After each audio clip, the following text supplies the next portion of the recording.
Audio desync in Apex Legends can be frustrating, but you can take steps to resolve the issue. Follow this guide to help you configure your audio settings for a better gaming experience. Step 1. Check audio settings in game. Open Apex Legends and navigate to the settings menu. Go to the audio section and ensure that the audio output device is set correctly to your headphones or speakers. Adjust the volume levels for music, sound effects, and voice chat to your preference. Step 2. Update audio drivers. Make sure your audio drivers are up to date. Go to the device manager on your computer, find your audio device, and check for driver updates. If updates are available, download and install them to improve audio performance. Step 3. Adjust Windows sound settings. Right-click on the sound icon in the taskbar and select Sounds. Under the Playback tab, select your audio device, click on Properties, and then go to the Advanced tab. Here, set the default format to a low sample rate to see if it resolves the desync issue. Step 4. Disable audio enhancements.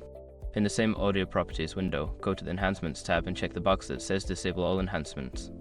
This can help eliminate any audio processing that might be causing delays. Step 5. Restart the game and system. After making these changes, restart Apex Legends to apply the new settings. If the issue persists, consider restarting your computer to ensure all audio settings are refreshed.